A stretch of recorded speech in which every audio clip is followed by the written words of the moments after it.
This is our second week episode of the Sunside TV that always come your way twice in every week. We are glad to come back again and give you all the latest happening around the sport in the world, especially in Nawetan. We understand we are in the Nawetan seasons, and Sunside TV always make sure and give you all the latest reaction that happen at the Farafenni mini stadium. Each and every once we love to know the results of your team, and we are glad to give you all the latest happening around the sport in the world with regard to the Nawetan in Farafenni. First, we'll go with the game that played during the weekends.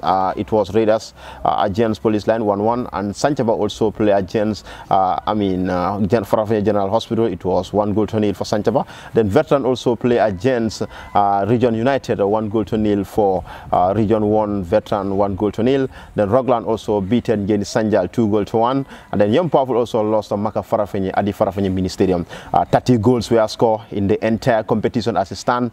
But to tell you, this past 5 games, we understand that there was 9 goals. You can relax and enjoy the rest of our program. I will give you the details of all the games I have highlighted above.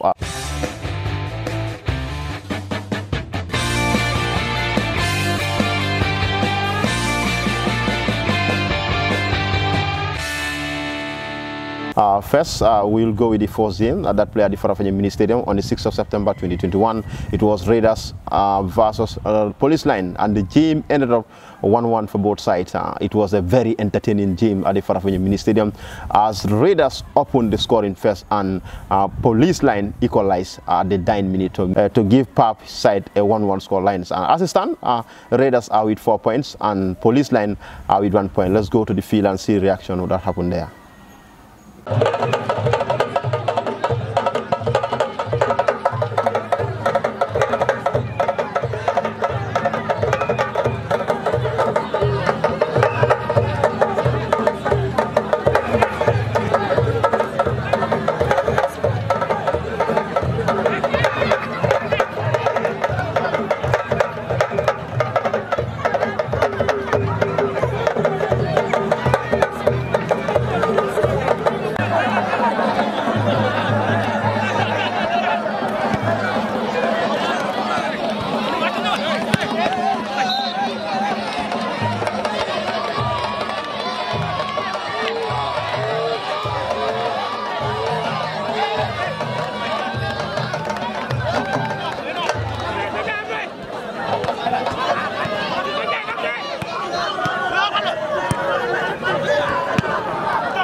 Thank you for your time. Li mo nekk sa second game nga play nga draw ko te dama la bëgg a laaj ndax yow ndax kontaan nga si result bi because li mo nekk 2 points in 2 games. waaw kontaan naa si kontaanuma si parce que suma lu ma gënal suma ko amoon dama am 6 points suma ñaari game yi waaye xam nga draw moo gën lose daal waaw foofu daal moom. waaw soo xoolee tey side boobu daal la tene daal waaw because football moom 3 la rek win or draw wala lose so nag suma sañoon moom damay win waaye nag gannaaw yàlla dogal na ma tamit ma demee 1-1 muy cool. waaw ma sóoraale suma next game daal.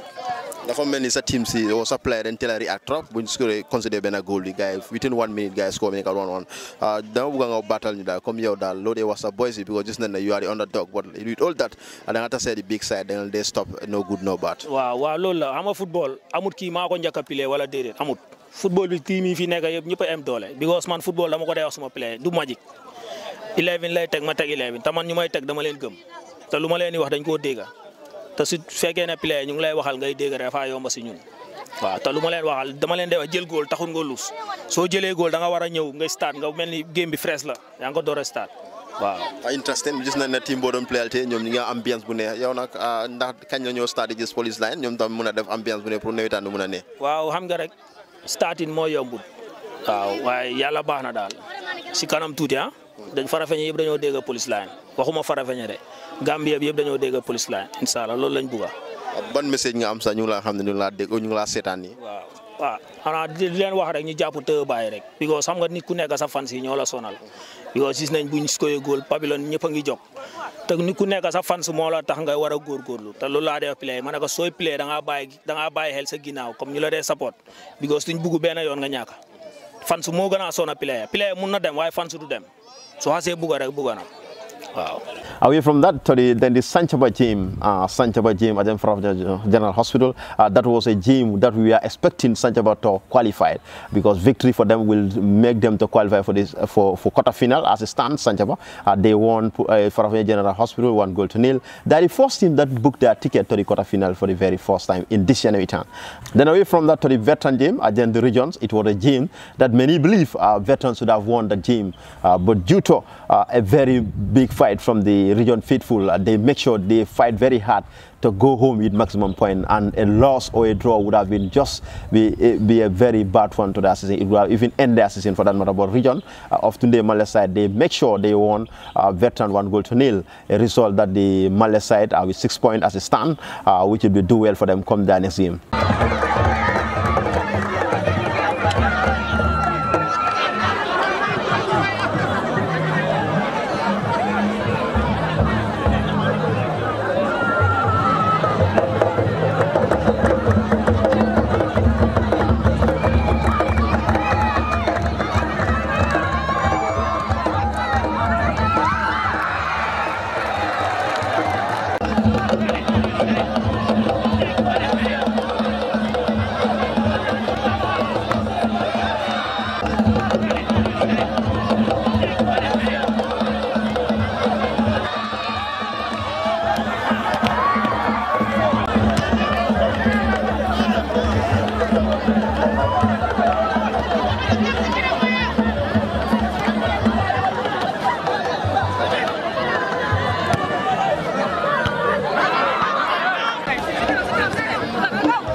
JALLOW, assistant coach of Veterans FC. So my boy play nañ waaye last minute bi rafale bi time bi mu aat sax dafa over sax daf ñu over jaay sax rafale bi daf ñu jaay yaa ngi dégg ñu ñëpp gis nañ ko ñu Pape Len gis nañ play moom 45 minutes seulement 45 minutes ba mu jeex so mu yokkal gars yi foofu noonu aat na ñëpp gis nañ ko so xam nga waaye it's okay loolu la rafale bi moo jaay daal game bi moo ko jaay daal ñu ñëw play game bi yëpp so ñëpp gis nañ ko fi mu so lan moo ko sa expectation as a coach waaw ñu expect ñu am suñu 3 points wala ñu draw game bi sax waaye rafale bi jàpp na gars yi so loolu la lañ ci mën kenn mënu ci dara so ñu gis nañ fi time bi mu aat 6 minutes ama 7 minutes so time waste amul boo xamante ne war na faa yokkal loolu noonu so léegi sa next game su next game ñu ngi am Sanjal suñu fa mënee am suñu benn 3 points sax baax na mën naa am ñu qualified waaw bi ñoom tam 6 lañ am ñun tam suñu amee 6 mën nañ ko xool si goal difference waaw okay jërëjëf thank you very much congratulations coach thank you very much So, how prepared were you this game? Well, we are prepared because we knew it was going to be a very tough game, and as you see it, we have numerous chances. We cannot take them, but in football, the time the goal came, that is when it came, and we have the 3 points. That is what is more important. So we have seen that it was very tough on your side with the veterans, because you guys get many chances, but unable to capitalize on them. This time you scored. Well, that is football. After scoring that goal. Yeah, well, it was a relief because we came for the 3 points. And this is football. Holland also came to fight for the 3 points. We also came for the 3 points. But in the end, we have what we came for, which is key. So what is your fun about your players? Well, I'm telling the players to come. This is football. It's game by game, as I always tell them. So you always prepare for the unexpected. No one expects this today. That is why when you have the chances in the game, kill it. So make the game easier. But it was a good game, and I congratulate them because they really fight well. Then the most entertaining game or the most weighted game at the Farafenni Minister was Rockland United against Sanjal. That game was one of the biggest, the most talked about game at the Farafenni Minister. But all in all, Rockland United won Sanjal 2-1. It was a nail bite. 10-man Rocklands won Sanjal 2-1. Lampard individual performance opened the scoring in the first half. Then he doubled this, he assists again bat his derby, who is making his debut in Rockland United for the first time in Nawetan, also scored a spectacular goal to make it 2-0. Then few minutes later, Rakitic was sent off for reckless challenge that the center referee Jinkas believed it should have been a match in order, and he gave Rakitic a straight red card, something that Rockland faithful were not happy with. But only in the 9th minute of the game, I mean, Ngain Sanjal through Krish gave them a consolation goals. I mean, Rockland could have scored more goals after the red card, but due to the heavy performance from the Ngain Sanjal, the game ended 2-1.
Congratulations, coach. First game, first win for Rockland in a major competition, that is Nawetan. Tell us, please, how do you feel about this victory? Bucks, for real, I'm happy today. I'm really happy because my boys have really played well. Although during the first half of the game it was tough, but that is how the game is, because we expect to face such encounter in this game, because our opponent lose their first game and this is their second game. So we expect a lot from them. So that's why we have really prepared for it, and I'm happy for the victory. Really, I have 3 points. Is good for my team, and I'm very happy. Rockland seem to be very good in 10 men than 11 men. Tell us what the secret behind. Yeah, really, we try on that area because we expect it. In games like this, you expect to have a red card. So, but with even red card, 10 against 11, yet still you can play. So it's part of the game. The cards are for the players. But with that, we have worked on that area. It happens even during our divisional league, wherein we have 10 man down in 15 minutes and we were able to win 2-0. So I have seen to it that we can still do it with 10 men because we have the determination. The boys can do it. So that's why. Racketing will be badly missed in your next 2 games, which are very crucial. Tell us, please, how are you going to cope with that racketing? Yeah, definitely. It's too sad. I feel very bad missing a caliber of player like Racketing in my game. So, but yes, still, the team is bigger than a single player. So we still work on that area, fix another player to show the whole entire town that without Racketing, we will produce a player who will also play that area. Although we are very sad of missing him because the way he is, and every fan love to see him in the game. So that's the saddest part of his side. But as a team, we work as a team, and we believe we will bring in players to play his position, and we can do it. Your final message to the viewers? Viewers, that I'm thanking you, although it has been difficult on us, but thank God, I'm thanking you for all the effort and the support that you have been rendering to the team, and we are saying a big thank you to you guys, and we promise you this season we are coming with different. Rockland is a big team, and we want to come back to that position. So that's what we are promising the fans, and we are saying thank you. That was the assistant head coach of Rockland United. It was a very tense day between Rockland United and Sanjal, but Rockland emerged as a victory of 2-1 in favor of Rocklands. And as you could see, it was a very, very interesting day. If you can see it from the highlight, you will know that it was a big battle. 10-man Rockland beat the Sanjal 2-1. So thank you very much for it. Hard luck to you, coach. You could see you lost 2 games in row. Tell us, please, what's your own assessment about the football itself? Yeah, we are just glad and we are happy because it's all about making fun, you know, bringing our kids to expose them, people to see them. But then we are disappointed in the area of the referees because our first game we have a goal they deny us, which was a deliberate goal, and the people of Farafenni can witness that. And at these games too, we were finished with the game because that penalty hadn't been they out us that penalty that the game will be finished, and that the referee denied, and it was in his presence. So definitely in our area or in our side we are disappointed. In the area of the referees, we are totally disappointed. Many of your fans are saying you are not coming back in your next game. How true is that? Yeah, we are in a village whereby we are sent by our parents, and when we go, we listen to them. Although it's sport, because we have this this sportsman spirit in us. Yeah, football is all about win and lose, but sometimes it's very difficult to accept when you see that people are doing otherwise. But we all know that football is win and loss, and as far as our elders are concerned, we listen to them. When we go, any advice they give us, we just have to have that in mind. Yeah. What next for Ngain? Your last game is very crucial. Still not nice hope for Ngain because you could see a lot of teams have been drawing. Yeah, we can still now make it because I believe when we write to the committee, because they were all present and they are seeing how things was going. But my doubt is whether they will allow us to come back here. That's my doubt. Your message to the fans, those that are here in their numbers? Yes, they just have to have patience and know that it's all about football. Yeah, football, sometimes you see things that you cannot fight, but you have to have the patience because it's all about game spirit. It's not that anything you see, you fight it for yourself. But I'm just appealing to all the fans for them to have the game spirit and know that the referees, they are human beings. They're bound to make mistakes. It's just that when it is deliberate, it's not easy to take. Yeah. But then I'm appealing to the fans, let them have the game spirit and we hope for better. Yeah. Thank you very much for your time. That's the end of that. Have come to an interview with me and the coaches. It was a very crucial game. Thank you all. Then the last game of the day was between Young Powerful and Maka Farafenni. That was also a first game for Young Powerful and second for Maka Farafenni. A game that Maka Farafenni know that even a draw would see them out of the competition, but they fight tooth and nail and won Young Powerful 2-0. The disjointed Young Powerful couldn't find we couldn't see the best of Young Powerful simply because there was no organization in the midfield. But Maka Farafenni, with their speed and power, they dismantled Young Powerful. They out-muscle and outplay Young Powerful. And at the end of the day, they were the team that won 2-0. We'll also hear the reaction from the head coach of the Maka Farafenni.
jërëjëf gis naa ne li mooy sa second game te win nga sa first game da nga drone te yaa ngi nii gis naa ne Maka Farafenni fon naa ñëpp a jiina tey gars yi ñoo support la wax ñu tuuti si game bi noo ko gisee tey sa victory bi.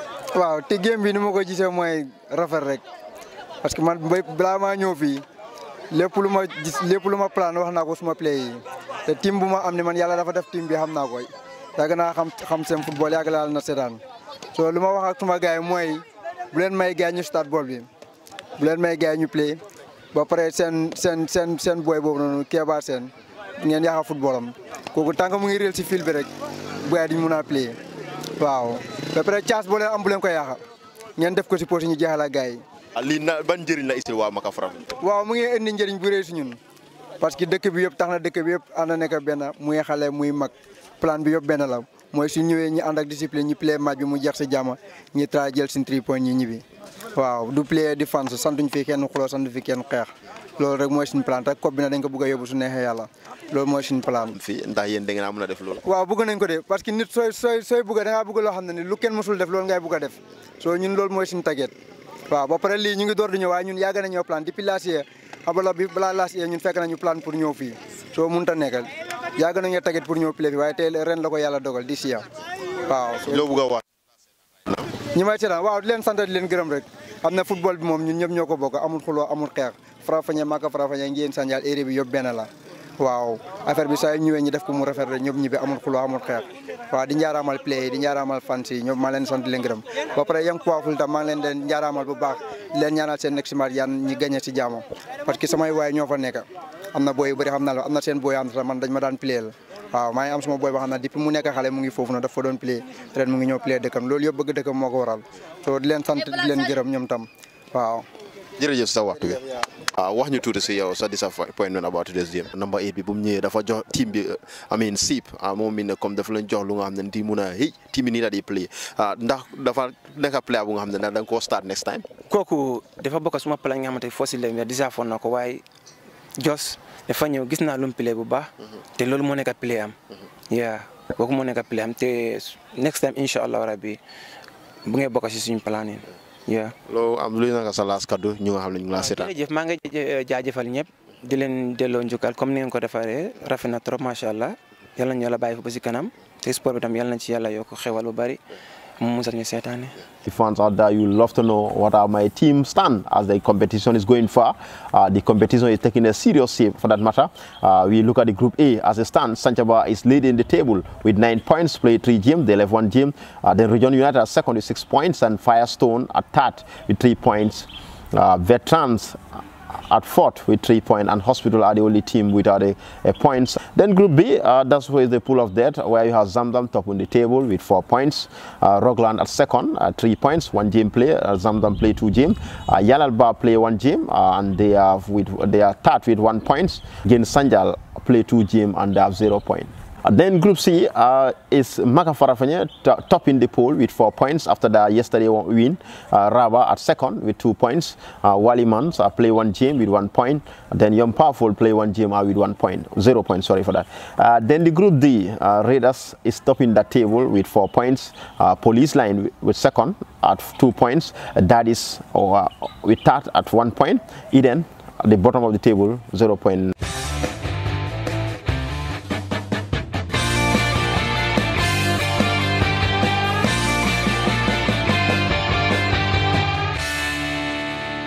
Well, we were also lucky to have an interview with a well-experienced referee who is not than King. King is a referee who have a well-experienced, he have a vast experience when he comes to officiating game in Farafenni. King also gave us in his own part of the story with regard to the way the Nawetan is going and also the way the committee also our office are handling the game in Farafenni Ministerium. According to King, from the way the things are going, this year seems to be very promising. So let's hear from the detail of the interview from King. Tell us please your experience about this year Nawetan compared to the previous year. I thank you guys as sport journalists in Farafenni. You are doing very well. Since I learned that there's a young chairman, a young boy who took over as a chairman, and the first day I saw him here, I know that that boy will deliver.